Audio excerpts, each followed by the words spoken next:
예, 안녕하세요. 황선의 통일 콘서트 시간입니다. 먼저 한 주간의 한반도 소식을 전해드린 뉴스 브리핑입니다.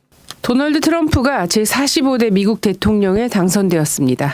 공화당의 트럼프 후보는 8일 치러진 2016 미국 대선 개표 결과 전체 538명의 선거인단 중 절반이 넘는 270명 이상을 확보하며 힐러리 클린턴 민주당 후보를 제치고 당선을 확정지었습니다. 사상 첫 한미영 연합 공중훈련인 무적의 방패가 지난 4일부터 시작되었습니다. 10일까지 이어지는 이번 훈련은 한국이 미국 이외의 국가와 국내에서 진행하는 최초의 공중 전투 기동 훈련입니다. 영국 공군 전력이 한반도에 전개되는 것은 한국전쟁 이후 처음입니다. 훈련에 참여한 11 전투비행단의 권혜빈 소령은 적의 심장부를 타격할 수 있는 훈련을 지속적으로 실시하고 있다면서 이번 훈련을 통해 한국과 미국, 영국 등 3국 간 연합작전 능력을 향상할 수 있을 것이라고 밝혔습니다. 8일 강원도 홍천군 서면 일대에서 한미연합 공중강습작전이 호국훈련의 일환으로 진행되었습니다. 8일 육군은 보도자료를 통해 오늘 오후 남한강과 강원 홍천 일대에서 한미 양군의 헬기를 투입해 연합 공중강습훈련을 한다고 밝혔습니다. 공중강습작전은 유사시 항공기로 적 후방 지역에 특수부대를 포함한 지상병력을 침투시키는 것으로 지휘부와 핵심 시설을 파괴하거나 거점을 점령함으로써 적의 방어선을 무너뜨리는 작전입니다. 7일 주한미군은 지난달 31일부터 지난 3일까지 어린이를 포함한 미군 가족 등 민간인을 한반도 밖으로 대피시키는 커레이저스 채널 2016 훈련을 실시했다고 밝혔습니다. 이 훈련에 대해 주한미군 관계자는 최근에는 대피 명령이 떨어졌을 때 절차와 서류 등을 숙지시키는 데 중점을 둬왔지만 올해는 실제 한반도 밖으로 대피가 이루어지는 등 훈련이 강화됐다고 말했습니다. 커레이저스 채널 훈련은 연례적으로 실시되지만 실제 미군 가족들을 한반도 밖으로 대피시킨 것은 2009년 이후 처음입니다. 한편 8일 국방부 문상균 대변인은 주한미군이 7년 만에 한국 내 미국 민간인 대피 훈련을 실시한 것과 관련 현 상황과는 무관하다고 애써 선을 그었습니다. 7일 마이클 로저스 미국 국가안보국 국장 겸 사이버 사령관이 극비 방한해 국방부와 외교부 당국자들을 만났습니다. 정부 소식통은 북한의 사이버 위협과 양국이 진행 중인 사이버 협력 전반에 걸쳐 의견을 교환한 자리였다고 밝혔습니다. 로저스 국장의 방한은 이번이 처음이며 미국 대선 직전에 이루어졌다는 점에서 관심을 모으고 있습니다. 7일 미국과 일본이 오키나와 인근에서 연합 군사훈련을 시작했습니다. 블루크로마이트로 명명된 이번 훈련에는 미 해병대와 해군 함정 그리고 오스프리 헬리콥터 등이 동원됐습니다. 이번 훈련은 전쟁할 수 있는 국가를 지향하는 일본의 새 안보법을 처음으로 반영하는 군사훈련입니다. 8일 국방부 문상균 대변인은 정례 브리핑을 통해 한일 양국 외교 국방 당국이 9일 서울에서 한일 군사협정 2차 실무협의를 한다며 1차 협의에 이어 협정 문안을 중심으로 관련 사항 전반에 대해 협의할 예정이라고 밝혔습니다. 문 대변인은 2012년에 이미 문안의 대부분 합의가 된 상황이라며 아마 빠른 시일 내에 문안 정리가 될 것으로 예상하고 있다고 말해 사실상 타결이 임박한 게 아니냐는 분석이 나오고 있습니다. 이와 관련하여 야당과 시민사회단체에서는 박근혜 최순실 게이트로 국내 전국이 혼란한 상황에서 정부가 일본과의 군사협정을 속전속결로 강행하려고 한다며 비판하고 있습니다. 3일 미국의 전략국제문제연구소 태평양 포럼 회장인 랄프 코사는 북한의 궁극적인 목표는 생존이라면서도 미치지도 않았으며 비이성적이지도 않다고 말했습니다. 랄프 코사 회장은 코리아 소사이어티가 뉴욕 맨하튼에서 개최한 대담회에서 북한은 생존이라는 목표를 정하고 여기에 맞게 전략적으로 사고한다고 봐야 한다고 주장했습니다. 이어 코사 회장은 미국의 대북 정책은 미국의 대선 결과보다는 한국에서 치러질 대통령 선거 결과에 더 많이 영향을 받을 것이라면서 한국의 대선 결과가 더 중요하다고 강조하기도 했습니다. 8일 외교부는 오는 19일 페루에서 열릴 예정인 에이펙 정상회의에 박근혜 대통령이 참석하지 않는다고 밝혔습니다. 조준혁 외교부 대변인은 정례 브리핑에서 북한의 5차 핵실험 등 한반도 안보 상황이 엄중함을 감안해서 금년도 에이펙 정상회의에는 대통령께서 참석하지 않기로 9월에 이미 결정했다고 말했습니다. 외교부는 박근혜 최순실 게이트와 무관하게 9월에 이미 대통령 불참이 결정됐다는 입장이지만 박근혜 최순실 게이트의 여파로 대통령이 국제 외교 활동에 정상적으로 나설 수 없는 처지를 드러냈다는 해석이 지배적입니다.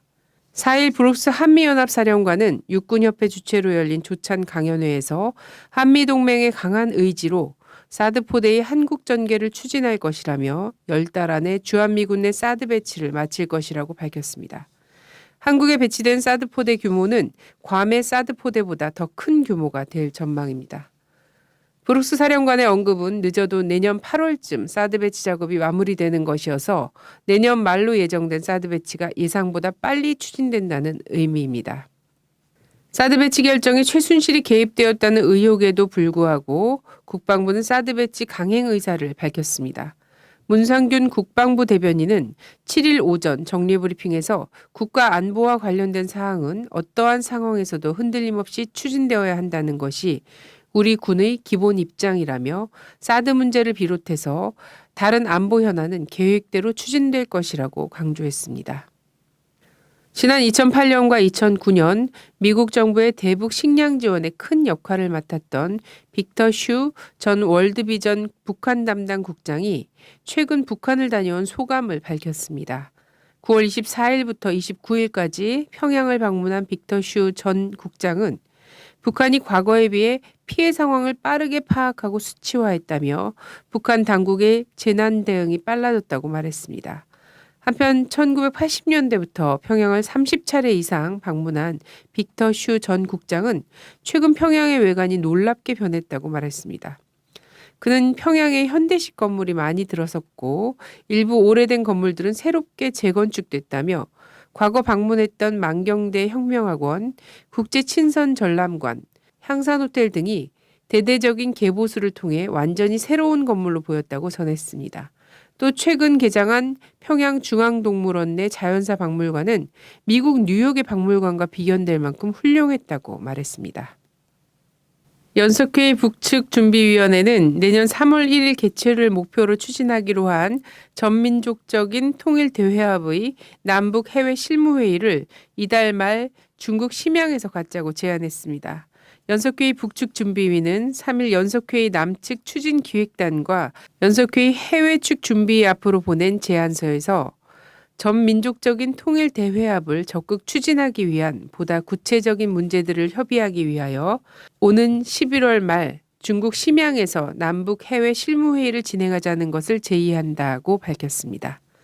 실무회의 안건으로는 지난 14토론회 때 남측에서 제기한 명칭, 의제, 내왕 경로 등과 관련된 문제들을 비롯하여 전 민족적인 통일 대회합의 성대한 개최와 관련한 제반 문제들에 대해 협의 확정하고 이 기회에 북과 남의 계층별 단체들 사이에 논의되어 온 통일 회합과 관련된 문제들에 대해서도 협의했으면 한다고 말했습니다.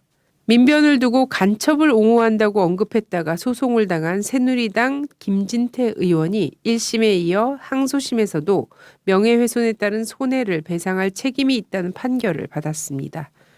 서울중앙지법 민사항소 5부는 민변이 김 의원을 상대로 낸 손해배상 청구 소송에서 1심과 마찬가지로 민변에 300만 원을 지급하라고 원고 일부 승소로 판결했다고 8일 밝혔습니다.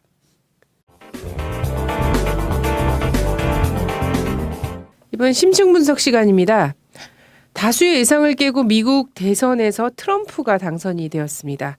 미국 대선 결과는 미국은 물론 전 세계에 영향을 미치기 때문에 전 세계가 주목을 해왔는데요. 이번 미국 대선은 과정에서 흥미로운 사건들도 또 많아서 더 주목을 많이 받았던 것 같습니다. 오늘 미국 대선 결과가 한반도에는 어떤 영향을 미칠지 NK투데이의 문경환 기자님 모셔서 얘기 나눠보도록 하겠습니다. 안녕하세요. 안녕하세요. 네, 예상하셨나요? 예상하셨죠? 아, 그럼요. 네. 확신하고 저는 친구랑 내기도 했습니다. 아, 네, 그렇군요. 네, 어쨌든 먼저 네. 네, 경의를 표하고요. 먼저 이번 미국 대선에서 트럼프가 당선된 의미 어떻게 해석을 해야 될까요? 네, 사실 많은 사람들이 예측 못했습니다. 그리고 미국 내 언론들도 상당수가 당연히 힐러리가 당선될 것이다 이렇게 보고 있었고, 제가 오늘 보니까 미국의 이제 몇몇 이 교수들이 또 신문에 칼럼을 써서 아 정말 충격을 받았다, 뭐 전혀 예상 못했다, 뭐 이런 식의 글도 썼던데, 일단 미국 내 어떤 주류 사회의 목소리는 거의 90% 이상이 힐러리 클린턴이었거든요. 그러니까 이거는 주류 질서에 대한 반발이다 이렇게 좀 볼 수 있을 것 같습니다. 그러니까 대부분의 사람들이 당연히 클린턴이 당선될 거라고 보고 있을 때, 사실 물밑에서는 트럼프에 대한 지지 여론이 계속 확산되고 있었고, 실제 미국에 살고 있는 사람들 얘기를 들어봐도 클린턴보다는 트럼프에 대한 지지 여론이 물밑에서는 더 높다, 뭐 이런 얘기도 있더라고요.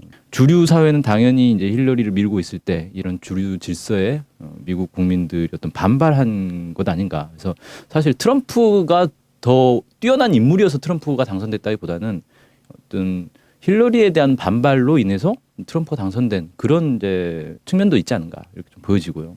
네. 또 하나는 미국을 실질적으로 움직인다고 볼 수 있는 미국 내 이제 독점 자본, 뭐 금융 자본이라든지 군수 자본 이런 데들이 과연 누구를 지원했을까? 정말 트럼프 당선되기를 기대했겠는가라고 봤을 때 전혀 그런 상황이 아니었거든요.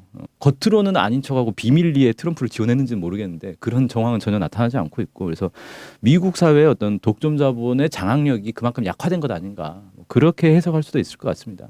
그리고 마지막으로는 미국식 민주주의의 한계가 드러나지 않느냐, 뭐 이런 건데, 많은 사람들이 그런 얘기를 하더라고요. 이번 미국 대선은 뭐 악마를 뽑을 거냐 마왕을 뽑을 거냐, 뭐 둘 중에 한 명을 뽑아야 되는 상황이다, 뭐 이런 얘기를 할 정도로 두 후보 다 미국 국민들에게 상당히 비호감을 줬던 그런 인물들이다 보니까 결국은 뭐 차선책을 뽑는 게 아니라 차악을 뽑아야 되는 상황, 뭐 이런 이제 상황까지 왔고, 이게 바로 미국이 그토록 내세우던 미국식 민주주의의 한계 지점이 아닌가, 뭐 이렇게 좀 보여집니다.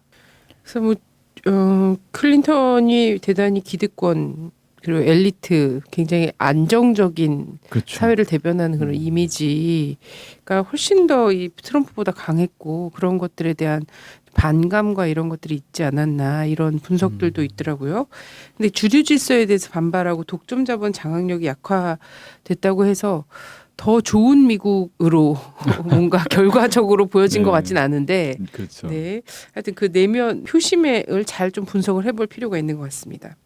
우리에게 미국 대선 결과가 어떤 영향을 줄지가 사실은 가장 큰 중요한 관심 지점인데요. 트럼프와 힐러리 한반도 정책에서 어떤 점이 달랐을까요? 네, 일단 힐러리는 전통적으로 이제 개입주의라고 해서 전 세계 곳곳에 미국의 영향력을 더욱 이제 강하게 영향을 미치겠다, 뭐 이런 거고, 트럼프는 고립주의라고 해서 미국이 그냥 우리끼리 잘 먹고 잘 살자, 뭐 쉽게 말해서 이제 이렇게 얘기를 할 수가 있겠는데, 아무래도 이런 데서 좀 차이점이 있었습니다. 그래서 힐러리 같은 경우는 현 오바마 정부의 대북 정책 노선을 그대로 개성하면서 더 강화시키겠다, 이게 기본 입장이고요. 뭐 전략적 인내를 뛰어넘는 고강도의 대북 압박을 예고를 했습니다. 근데 트럼프 같은 경우는 약간 오락가락한 측면이 있습니다. 뭐 한쪽에서는 김정은 위원장을 직접 만날 용의가 있다라고 했다가, 그 다음에 또 뭐 안 만나겠다라고 얘기를 하기도 했다가, 뭐 미국은 중국을 압박하고 중국이 북한을 압박하도록 만들어야 된다, 뭐 이런 얘기를 하기도 하고요. 그래서 트럼프는 오히려 이제 한반도 정책에서 뭔가 하나의 정리된 입장을 내놨다기보다는 아직까지는 좀 불투명한 그런 이제 입장을 보였고, 힐러리는 기본적으로 오바마 정부의 노선을 그대로 따라갈 가능성이 높았던 그런 이제 차이점이 있었다, 이렇게 볼 수 있겠습니다. 네. 공화당 부시 정권에서 민주당 오바마 정권으로 갔다가 또다시 이제 공화당 정권으로 바뀌는 상황이 돼버린 건데요. 그러면은 부시 정부 시절로 되돌아가는 건가, 이런 우려가 또 있거든요. 하긴 뭐 오바마 때라고 해서 더 좋았다고 말하기. 노벨 평화상을 받을 정도의 어떤 평화 정책을 핀 건 아니지만. 예. 네. 근데 잘 봐야 될 게 미국의 대외 정책이 전통적으로 초당적인 협력을 많이 해왔습니다. 뭐 대표적으로 오바마 정부 들어와서도 사실 이전 정부의 국방장관을 그대로 기용하는 뭐 그런 사례도 있었고요. 대외 정책은 기본적으로 공화당이나 민주당이 함께 좀 논의하고 협의를 해서 정리를 하고, 물론 이제 민주당과 공화당의 이제 차이점이 있긴 있는데 차이점보다는 오히려 협력, 합의를 보는 게 더 이제 강했다. 이렇게 좀 볼 수 있고요. 이전에 부시 정부는 일방주의를 많이 펼쳤죠. 그래서 전 세계에서 세계 각국의 여론이나 입장을 고려하지 않고 일방적으로 미국의 힘을 이제 밀어붙인 그런 이제 정부였고, 그러다 보니까 전 세계의 반미 감정을 더욱 부추긴 측면이 있고, 이것 때문에 사실 반작용으로 오바마 정부가 탄생을 하게 됐는데, 이게 다시 이제 트럼프로 넘어가면서 다시 일방주의로 돌아갈 가능성이 있다. 이게 이제 좀 예상할 수가 있습니다. 특히 이제 트럼프가 다른 나라와의 협력 이런 것들은 상당히 좀 부차적으로 많이 생각하는 그런 발언들을 후보 시절에 했기 때문에 다시 미국이 일방적으로 전 세계에서 자신들의 입장을 관철하는 그런 대외 정책을 펴지 않겠냐 이렇게 좀 생각이 되는데, 근데 좀 부시 정부하고는 차이점이 있을 것 같습니다. 그러니까 기본적으로 부시 정부는 전 세계 곳곳에 미국의 개입 간섭 이런 것들을 적극적으로 펼쳤다면, 지금 트럼프가 내세우고 있는 거는 강경한 고립주의를 내세우고 있는 거거든요. 그러니까 전 세계 이 무슨 문제들에 미국이 더 이상 간섭할 여력이 없다. 우리는 다 이제 손 떼고 우리끼리 잘 살 국민들 해야 한다. 뭐 이런 거고, 사실 미국의 많은 국민들도 우리도 이렇게 허덕이는데 무슨 다른 나라의 무슨 내전에 간섭하고 이런 걸 하느냐, 이런 측면 생각들이 있었기 때문에 사실 트럼프가 당선될 수 있었다 이렇게 좀 보여지거든요. 그래서 예를 들어 뭐 중동에서 중동 문제에 이제 더 이상 손 떼고 철수를 한다거나 뭐 이런 일이 벌어질 수도 있다는 겁니다. 한반도에서도 이미 뭐 주한미군 철수 얘기를 하지 않았습니까? 물론 여러 가지 이제 전제 조건들이 있지만, 그래서 이런 건 좀 변수가 될 수 있다. 뭐 이렇게 좀 보여지고, 더 우려되는 건 뭐냐면 지금 트럼프가 정통 정치인이 아니었단 말이에요. 그 사업가를 하다가 아주 뛰어난 사업 수완을 펼치다가 갑자기 이제 공화당의 후보로 발탁이 된 거죠. 그러다 보니까 대외 정책에서 어떤 깊이 있는 연구나 인맥 이런 것들이 과연 존재할까라는 의구심도 있습니다. 그러니까 대외 정책이 일관성 없이 좌충우돌할 가능성이 있고, 이러다 보면 결국은 과거에 이제 이 초당적 협력을 했던 이 주류 대외 정책 이 조정관들이 있을 거란 말이에요. 이들에게 주도권을 뺏길 수도 있겠다. 그래서 다시 오바마 시절에 대외 정책으로 돌아가는 그런 이제 우여곡절을 겪을 가능성도 있지 않는가 이렇게도 보여집니다. 어쨌든 미국인들이 굉장히 지금 그 미국의 대외 정책이나 이런 것 속에서 굉장히 피로한 상태였던 건 맞는 것 같고요. 세계의 미국이 아니라 미국인의 미국, 미국 정부 이거를 되게 원했다. 그리고 어쨌든 정치 외교적으로도 경제적으로도 미국이 여력이 없다 이런 것들 다 좀 약간 인식한 상황에서 계속 트럼프는 그렇게 이야기를 했던 것 같은데, 네. 그것이 그대로 글쎄 이후에 이제 미국의 정책에서 나오게 될지는 장담할 수 없다 이런 말씀이셨던 것 같고요. 트럼프 당선이 한반도 평화에 긍정적일 거다 아니 부정적일 거다 예측이 막 엇갈리고 있어요. 오히려 클린턴보다 낫지 않나 뭐 이런 생각들도 막 기대도 있는 것 같고요.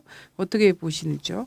네, 일단 힐러리가 당선이 됐다면 오바마 정부의 대북 정책이 그대로 이어지면서 한반도 상황이 갈수록 더 악화되는 방향으로 갔을 가능성이 높다. 뭐 이렇게 좀 보여지는데, 트럼프가 당선되면 그 반대가 된다라고 보기도 좀 어렵습니다. 기본적으로 미국은 자국의 이익을 우선해서 대외 정책, 대한반도 정책을 펼칠 것이고, 그게 한반도의 평화하고는 충돌하지 않습니까? 쉽게 말해서 한반도의 위기가 증폭될수록 미국은 국익이 더 올라가기 때문에, 이건 힐러리나 트럼프나 둘 다 한반도의 위기가 고조되는 걸 즐길 가능성이 높다. 뭐 이렇게 좀 보여지는데, 문제는 트럼프의 대한반도 정책은 아직까지는 불확실한 측면이 많다는 겁니다. 그러다 보니까 예측하기가 좀 어려운 거죠. 그러니까 힐러리가 당선됐다면 예측이 어느 정도 가능한데, 트럼프가 당선되면서 예측하기가 좀 어려워진 측면이 있다. 그래서 어떻게 튈지 오히려 확 좋아질 수도 있는 것이고, 아니면 예상보다 더 급격히 안 좋아져서 정말 충돌의 위기 상황까지 올 수 있는 그런 것도 충분히 예상이 되고요. 그렇게 좀 볼 수 있겠고, 다만 이제 한 가지 좀 짚어봐야 될 게, 군수자본을 그동안 미국 대통령들이 대변을 해왔단 말이에요. 그래서 전 세계 곳곳에서 분쟁이나 이런 것들을 주도를 했던 거고, 그런데 지금 트럼프 같은 경우는 그런 측면에서 아무래도 상대적으로 좀 자유롭다 이렇게 볼 수 있습니다. 그래서 오히려 트럼프가 군수자본의 이 대변자 역할에서 한 발 좀 떨어져 나와 있으면서 좀 한반도 평화에 유리한 국면을 만들 수 있는 가능성도 있지 않겠냐, 뭐 이렇게도 좀 볼 수 있을 것 같습니다. 네. 그래서 그런지 원래 사드 배치가 사실 불필요하고 무용론 이런 얘기를 또 하기도 했었던 걸로 기억을 하는데요. 어쨌든 미국이 정권 교체가 됐으니까 전체적으로는 대외 관계나 대북 정책 관련해서도 재검토가 불가피하게 된 거기 때문에 이런 때 더 좀 적극적으로 이제 한반도의 주체들이 개입해 들어가고 의견을 피력해야 되지 않나라는 한반도 내 전문가들의 의견은 어제 굉장히 많이 쏟아져 나오더라고요. 네. 네. 자, 얼마 전 북미 사이 비공식 대화가 사실 공식 대화가 돼버렸지만 있었는데요. 이를 두고서는 미국의 대북 정책이 바뀌는 거 아닌가 이런 전망들이 나왔었거든요. 그래서 어떻게 조만간에 북미 협상이 좀 재개될 가능성이 있다고 보시는지. 일단은 미국이 정권 교체기이기 때문에 당장 어떤 협상을 공식적으로 하긴 어려울 것 같습니다. 물론 이제 새로 당선된 트럼프 쪽에서 북한과 물밑 접촉을 시도할 가능성은 충분히 있겠다. 뭐 이렇게 좀 보여지고요. 서로의 이제 의중은 떠봐야 되는 거니까 물밑 접촉을 할 수 있겠지만 공식 협상은 아무래도 당장은 어렵겠는데 문제는 지난번에 있었던 그 말레이시아에서 있었던 북미 사이의 비공식 대화 여기에 참석했던 인물이 미국의 갈루치 94년 제네바 합의를 이끌었던 사람이거든요. 그러니까 클린턴 정부 시기의 외교관이었어요. 그래서 아무래도 이건 그 힐러리 캠프 쪽에서 어떤 좀 연계가 있지 않았겠는가 이렇게 좀 예상이 되고, 그래서 이게 트럼프 정부의 대북 정책이 그대로 연결이 될 것이다 이렇게 보기는 좀 어려울 것 같습니다. 그리고 이 비공식 대화 자체도 사실 북미 간에 서로의 의중을 떠보기 위한 그런 뭐 쉽게 말해서 간보기 했던 것 아닌가 뭐 이렇게 좀 보여집니다. 이게 미국의 대북 정책이 전반적으로 조정이 됐다, 조정이 되고 있는 과정이었다라고 보기에는 아무래도 구체적인 정황이나 이런 것들이 보이지 않고 있기 때문에 그렇고, 다만 이제 미국의 정계나 전문가 집단 내에서는 대북 정책에 대한 전환이 필요하다라는 목소리는 계속 나오고 있습니다. 그리고 북한이 이제 올 한 해 동안만 핵실험을 2번이나 했고 2차 핵실험이 딱 되자마자 미국의 이제 대선에 직접적인 영향이 있었죠. 그래서 양 후보 모두 오바마 정부의 대북 정책은 실패했다라고 규정을 했습니다. 그러니까 대북 정책이 실패했으니까 당연히 새로운 대북 정책을 내놔야 되는데 여기에 대해서는 아직까지는 뭐 더 강경한 제재, 더 강경한 압박 뭐 이 정도 얘기만 했지만 이게 실제 이제 대통령이 되고 나면 현실적인 정책을 펴야 되는데 더 강경한 제재, 더 강경한 압박 이런 건 현실적인 대책은 아니거든요. 유권자들 뭐 현혹시키기는 좋은 얘기지만, 그래서 새로운 대북 정책에 대한 모색은 반드시 할 수밖에 없는 상황이다. 뭐 이렇게 보여지고, 여기에서 좀 주목해 볼 만한 게 10월 25일이죠. 클래퍼 미 국가정보국장이 미 외교협회 토론회에서 발언한 게 있습니다. 미국의 북한을 비핵화하려는 시도는 이제 실패했다. 그리고 이미 핵무기를 만들어 놨고 그것을 없애는 건 이제 불가능하기 때문에 핵 동결을 시켜야 된다. 그래서 핵무기를 더 이상 만들지 못하도록 확산시키지 못하도록 하는데 주력을 하고 이를 위한 유인책이 필요하다. 그래서 뭔가 미국이 당근을 제시해야 되는 상황이다. 뭐 이런 식의 이제 발언들이 있었다라고 하는데 이 부분 좀 주목을 해볼 필요는 있을 것 같습니다. 물론 오바마 정부에서는 이건 우리 정부의 공식 입장이 아니다라고 부인을 했지만 국가정보국장이면 미국 정보계의 수장인데 이런 사람이 그냥 쉽게 얘기를 하진 않았을 것이다. 당연히 그렇게 보여지고요. 이것도 그냥 사석 자리도 아니고 미 외교협회라는 미국의 대외 정책을 좌지우지하는 브레인 같은 곳이거든요. 여기가. 그래서 흔히 이제 음모론자들이 좋아하는 게 미국의 그림자 정부가 있다. 뭐 이런 얘기들 많이 하는데 실제 이 음모론자들이 얘기하는 그림자 정부에 가장 가까운 조직이 이제 미국 외교협회라고 볼 수 있습니다. 여기서 나오는 내용들이 상당수가 실제 미국 행정부에 그대로 집행이 되고 있었거든요, 그동안. 최순실 일가 혹은 뭐 7인회 혹은 팔선녀 뭐 이런 데군요. 네, 그렇다고 볼 수 있죠. 네. 그래서 이런 외교협회에서 나오는 얘기들, 외교협회에서 발행하는 그 포린 폴리시라는 잡지에 나오는 내용들은 실제 그냥 간과할 수 없는 내용들입니다. 다 중요하게 좀 봐야 되는 내용들이라서 여기서 이런 발언이 나왔다는 건 확실히 미국 내 대북 정책을 전환해야 된다는 그런 목소리들은 상당히 크게 영향력을 점점 확대시키고 있다. 이렇게 좀 볼 수 있겠습니다. 네. 그럼 현재 미국이 한반도 정책에서 가장 관심 있는 거는 그래도 또 역시 북한의 핵무기 실전 배치 이 문제가 아닐까 이렇게 생각이 되는데요. 이에 대해서 차기 정부는 어떤 대책을 좀 갖고 있을까요? 네, 일단 북한이 올해 2번이나 핵 시험을 했고 두 번째 핵 시험은 핵탄두 시험이라고 했단 말이에요. 핵탄두 시험을 성공을 했다 이렇게 발표했는데 이 얘기는 미사일에 장착할 수 있는 걸 이제 양산할 수 있게 됐다는 얘기입니다. 그러니까 실전 배치가 거의 코앞이고 일부에서는 올해 안에 실전 배치할 거다 뭐 이렇게 얘기를 하기도 하고요. 뭐 정황상 이미 실전 배치됐을 거다 뭐 이런 주장도 있습니다. 어쨌든 이런 것들이 미국 내에서는 대국 정책의 실패를 입증하는 사례가 되고 있고 결국 미국의 오바마 정부의 전략적 인내, 북한과는 대화를 하지 않고 압박만 하겠다라는 이게 북한의 핵 무기 실전 배치까지 이어졌다라는 비판을 피할 수 없게 됐죠.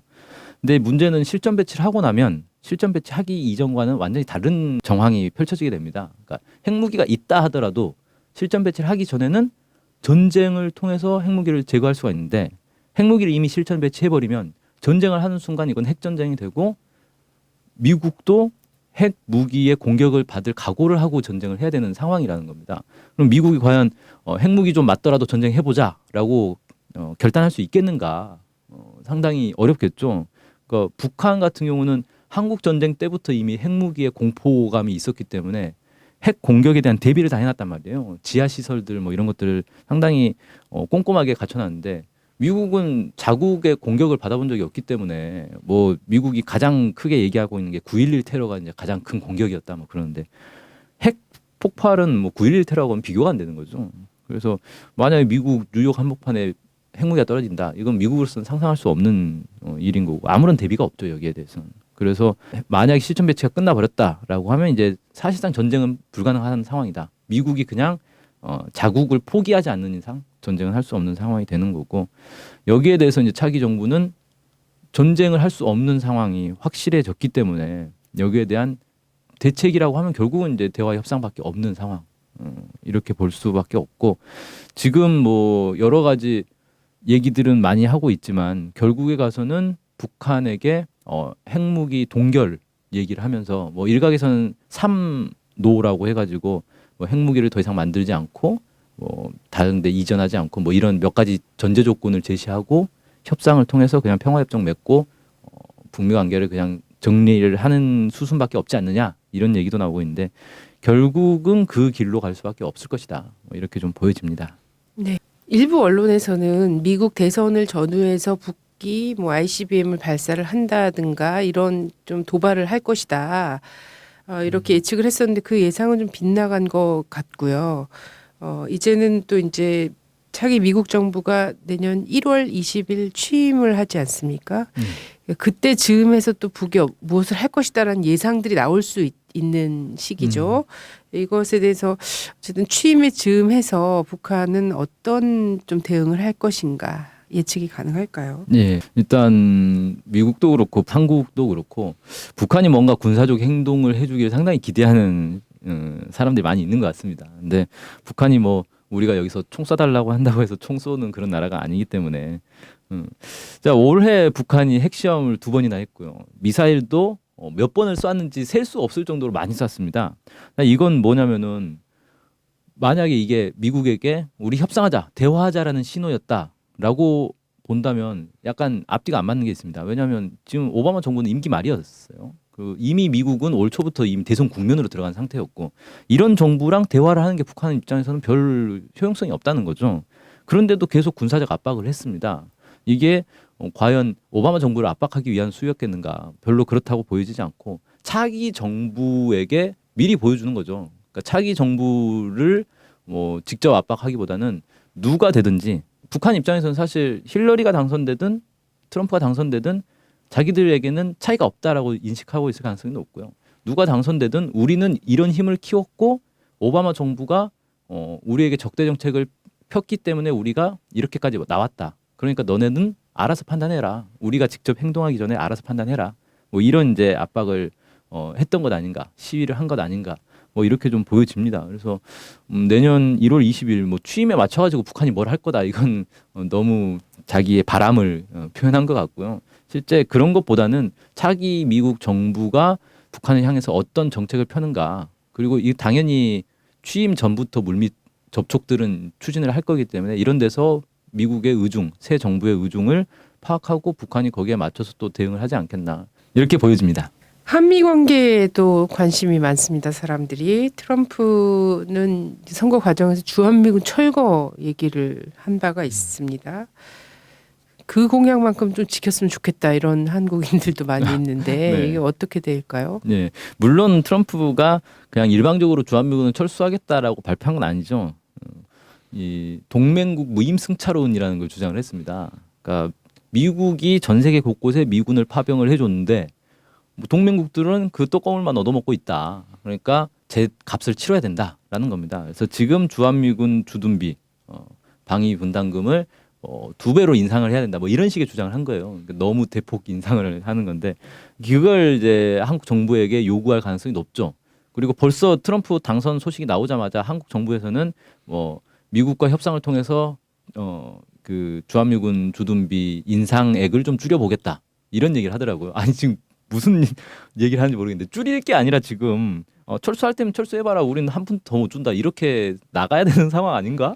이 좀 생각이 드는데 벌써부터 이렇게 저자세를 보이면 원래 협상이라는 게 그런 거 아닙니까? 100% 인상 딱 때려놓고 50%만 인상해도 엄청난 이득을 보는 거거든요. 그래서 미국 입장에서는 지금 손해볼 게 없어진 상황이고 한국 정부는 100% 인상한다더니 50%로 우리가 깎았다. 정말 우리가 협상 잘한 거다. 이렇게 자랑할지는 모르겠는데 어쨌든 트럼프가 얘기한 건 주한미군 주둔비를 인상하겠다라는 게 핵심 골자였습니다. 그러니까 돈 더 내놓으라 이런 얘기죠. 그리고 돈을 더 못 내놓겠으면 뭐 주한미군 철수할 수도 있다라는 건데 지금 이제 미국의 상황이라든지 아니면 트럼프의 성향이라든지 이런 거 놓고 볼 때 실제 철수까지 갈 가능성도 충분히 있다. 저는 이렇게 좀 보여집니다. 그러니까 미국이 지금 자기들도 먹고 살기 힘든데 뭐 남의 나라에 지금 군대 배치해 놓고 뭐 할 지금 정신이 있느냐? 뭐 이런 이제 여론들도 있는 거고 트럼프도 그런 생각들을 내비쳤기 때문에 갈 수는 있지만 기본적으로 미국 입장에서는 주한미군을 주둔시켜 놓는 게 자기들에게 더 이익이기 때문에 여기서 주한미군을 놔둔 대가로 한국군 작전 전시 작전권도 가지고 있죠. 그다음에 온갖 미국의 무기들을 다 수출할 수가 있죠. 어마어마한 시장이거든요. 얘가 무기 시장이거든요. 그러니 당연히 미국 입장에서는 주한미군이 계속 있는 게 자기들에게 훨씬 큰 이익이다 이렇게 보고 있을 겁니다. 여기서는 이제 한국 정부가 어떤 입장을 취하는가, 어떤 태도를 보이는가 이게 좀 중요하다. 뭐 이렇게 좀 볼 수 있을 것 같고요. 어쨌든 미국의 지금 트럼프 당선자는 일방주의로 이렇게 돌아갈 가능성이 높고 그렇다 보면 동맹과의 관계를 어떻게 강화할 것이냐를 중시하기보다는 미국의 이익을 어떻게 관찰할 거냐, 어떻게 밀어붙일 것이냐 이런 데에 더 관심을 가질 거고 이러다 보면 한국 정부와의 마찰은 더욱 심해질 수밖에 없는데 여기서 이제 한국 정부가 어떤 정부가 들어설지에 따라서 사실 미국이 요구하는 걸 다 들어주는 호구 정권이 들어설 수도 있는 거고 아니면 우리 이익을 지키기 위해서 미국의 좀 일방적인 횡포에 좀 맞서는 그런 정부가 들어설 수도 있는 거고 이건 우리에게 좀 중요한 과제가 아닌가 싶습니다. 자, 미국이 한국이 부자 나라로 보일 정도로 좀 어려운 거 아닌가 이런 생각이 드는데 트럼프는 계속 부자 나라 한국이 너무 이 방위비 분담금을 조금 대고 있다. 50% 지금 하고 있지 않습니까? 부담. 그래도 100% 부담해라라는 이야기를 사실 했었던 거고요. 오늘 보니까 청와대와 그 당선자 측이 전화 통화를 했더라고요. 저는 혹시 안 할 거라고 생각했거든요. 미국에서 안 받거나. 진짜 대통령 바꾸라고 하지 않았을까요? 네, 하여튼 전화 통화를 하면서 한미 동맹 굳건할 것이다. 뭐 이런 류의 통화를 했다고 하는데 자, 국민들이 얼마만큼 거기다 이제 쏟아 넣어야 이제 그것을 굳건하게 지킬 수 있는지 과연 그게 우리 안보를 지키는 길인지에 대한 답은 이제 한국 국민이 내야지 될 것 같습니다. 네, 오늘 말씀 감사합니다. 감사합니다. 안녕하세요. 북한의 과학기술 역사를 전공한 강호재입니다. 제가 이번에 책을 냈습니다. 북한을 과학기술로 다시 한 번 더 보자라는 의미로 과학기술로 북한 읽기라는 책을 냈습니다. 북한의 흐름을 제대로 보기 위해서는 저는 과학기술로 북한을 봐야 되지 않을까 싶습니다. 최근에 북한의 흐름을 얘기하는 옛날 얘기를 모았습니다. 옛날에 북한이 이러이러한 일들을 해왔다라는 걸 아주 쉽게 에피소드로 구성을 했고요. 그리고 잘 알려지지 않았지만 중요한 과학자들 그리고 최근에 핵이나 북한의 경제 발전 전략, 그다음에 인공위성 이런 얘기들을 과학기술적인 측면에서 북을 본다면 어떻게 해석될까? 이걸 글로 써봤습니다. 이거를 보시면 북한을 새롭게 보실 수가 있고요. 그리고 앞으로 통일은 더 가깝게 다가온다는 느낌을 받을 겁니다. 인터넷 서점에서 검색하시거나 아니면 옆에 배너를 클릭하시면 제 책을 빠르게 볼 수 있을 겁니다. 책에서 뵙겠습니다. 예, 이번 시간은 신선한 이야기로 북을 새로 보는 북새통 시간입니다. 오늘도 NK투데이 이동훈 기자님 나오셨습니다. 안녕하세요. 네, 안녕하세요. 네, 오늘은 또 어떤 내용으로 우리 시청자들을 만나볼까요? 네, 오늘은 북한의 간척 사업에 대해서 이야기를 해보겠습니다. 얼마 전에 정확하게 지난달 초죠. 북한이 홍건도 간석지 1단계 건설을 완공하고 10월 6일 날 준공식을 진행을 했습니다. 조선중앙통신의 보도에 따르면 평안북도 선천군 석화리에 있던 순례도, 대삼곶도, 작은 매륙도 이런 섬들을 제방으로 연결해서 간석지를 확보해가지고 농장으로 개건했다. 이렇게 보도를 했습니다. 네, 그 기간에 그 수해 복구만 한 줄 알았더니 그래도 간석지 공사는 좀 진행이 됐었나 네. 봅니다. 네. 그렇게 진행한 것 같고요. 섬을 연결을 해서 네. 아예 간석지를 간석지를 확보했다. 만들었다는 거죠. 네. 이 홍건도 간석지가 4년 만에 만들어졌다고 하는데요. 방조제 총 길이는 모두 합쳐 10km가 좀 넘는다고 하고요. 새로 이제 개건된 땅이 4,500여 정보, 이 평으로 따지면 1,350만 평 정도 된다고 합니다. 이런 대규모의 땅을 얻는 공사를 진행을 했다는 거죠. 북한의 간척 사업은 크게 두 단계로 나뉘게 되는데 1단계는 외부망 건설이라고 해서 방조제를 만드는 겁니다. 쉽게 얘기하면 방조제를 만드는 것이고 마감 마기 공사를 하고 배수문 건설하는 기초적인 공사를 1단계 공사라고 하고요. 2단계는 내부망 건설이라고 해서 이제 그렇게 해서 만들어진 땅이 생기지 않습니까? 그 땅을 가지고 제방을 만든다든지 포전을 정리한다든지 도로, 수로, 산림집 건설 이런 것들을 하는 걸 2단계 공사라고 하거든요. 홍건도 간석지 같은 경우에는 1단계 공사가 마무리됐다 이렇게 얘기를 할 수 있습니다. 네. 전에 그 서해관문에 갔을 때 네. 서해관문에 갔을 때 이제 저런 비슷한 공사 과정이었던 것 같아요. 네. 이렇게 먼저 벽을 세우고 그리고 안에 물을 빼고 네. 다시 토지를 붓고 뭐 이런 식으로 좀 진행을 막 한다고 얘기를 했었는데요. 네. 그래도 어쨌든 좀 저는 뭐 이쪽 분야에 대해서는 참 막연한데 한국에도 뭐 이런 비교할 만한 공사가 있겠죠? 네. 한국의 시화호 공사가 좀 비슷한 규모라고 할 수 있을 것 같은데요. 네. 시화호 같은 경우에는 방조제가 12.7km라고 하고 형성된 호수 면적이 43.8 제곱킬로미터라고 해서 홍건도 간석지와 비슷한 규모다 이렇게 이야기를 할 수 있을 것 같습니다. 시화호 공사 기간이 약 6년이라고 하는데 그렇게 치면 북한의 간석지 공사도 뭐 비교적 빠르게 진행됐다 이렇게 이야기를 할 수 있을 것 같아요. 네. 북계도 어쨌든 간척 사업을 계속 해왔겠죠. 네. 예. 역사를 좀 알아봐야 될 것 같은데요. 네. 북한이 지금 이 시기에 어쨌든 또 중요하게 홍수 피해나 복구에 굉장히 많은 그 국력을 집중시키고 있는 상황에서 이 공사는 어쨌든 마무리 작업을 그냥 지장 없이 진행을 한 걸로 보이는데요. 네. 간척 사업에 그래도 좀 공을 들이는 편인 것 같아요. 네. 잘 아시겠지만 북한 같은 경우 산지가 많지 않습니까? 그래서 농지가 부족한 상황인데요. 그러다 보니까 농지를 만들기 위해서 이런저런 고민을 많이 하죠. 농지를 정리한 토지 정리도 하고 뭐 이런 것들을 하는데 또 가장 좀 쉽게 할 수 있는 부분이 바로 간척 사업이 아닌가. 우리나라도 그렇지만 서해안의 경우 조수 간만이 차가 크지 않습니까? 그래서 갯벌이 잘 발달되어 있고 해안선의 굴곡이 심해서 제방을 만들기도 좀 편하고요. 그다음에 섬도 많습니다. 그래서 섬을 잇는 제방을 만들고 그 갯벌을 간척 사업을 하면은 이제 새로운 농지를 얻을 수 있는 거죠. 그래서 북한 입장에서도 비슷하지 않을까 싶고요. 그래서 농지 확보를 위해서 손쉽게 생각할 수 있는 것이 바로 간척 사업이기 때문에 비교적 이른 시간부터 간척 사업을 해왔습니다. 네네. 사실은 이제 워낙에 산지가 많아서 농지 정리나 이런 것들은 사실 이거 제도 개혁과 거의 동시에 진행이 돼서 1970년대까지 저 국경 지역까지 대부분 농지 정리는 완벽하게 돼 있었다고 하더라고요. 네. 그래도 사실 굉장히 국토에 비해서 굉장히 좁은 편인 거죠. 농지가. 그렇죠. 네. 언제부터 했을까요? 네. 북한은 1958년부터 압록강 하구에 있는 비단섬 간척 사업을 시작으로 해서 꾸준히 간척 사업을 진행을 해왔다고 합니다. 우리나라 농촌진흥청이 1994년에 발행한 북한의 동향이라는 격월간지에 따르면 해방 이후 1990년대 초반까지 북한 지역에서 새로 얻어진 간척지가 총 381제곱킬로미터라고 합니다. 이 면적은 서울특별시 면적의 약 3분의 2 정도에 달한다고 합니다. 이 정도 규모의 새로운 땅을 얻어서 농지로 만들었다고 보시면 될 것 같고요. 북한은 90년대 이후 2000년대에도 꾸준히 간척 사업을 진행을 해왔습니다. 2010년에 완공된 대계도 간석지 같은 경우에는 87제곱킬로미터, 상당히 이제 넓은 편이죠. 이런 이제 면적을 자랑하고 있고요. 지난해 완공된 황해남도 용매도 간석지 같은 경우에는 15제곱킬로미터입니다. 이 홍건도 간석지는 45제곱킬로미터 정도 되는 거죠. 그래서 네.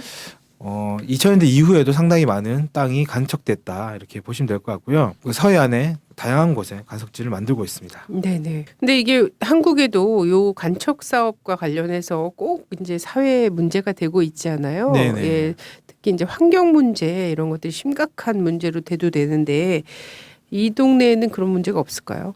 네.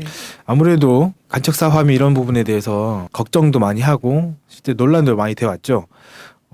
우리나라 같은 경우에도 새만금 사업의 경우 무리한 담수화를 추진하다가 만경강 하류의 수질이 급격히 악화되는 경우도 있었습니다. 그래서 시민단체들이 해수 유통을 해야 된다 주장을 했었고요. 실제로 수질 오염이 심각할 때마다 해수 유통으로 수질 오염을 완화시키는 그런 작업을 해왔었죠.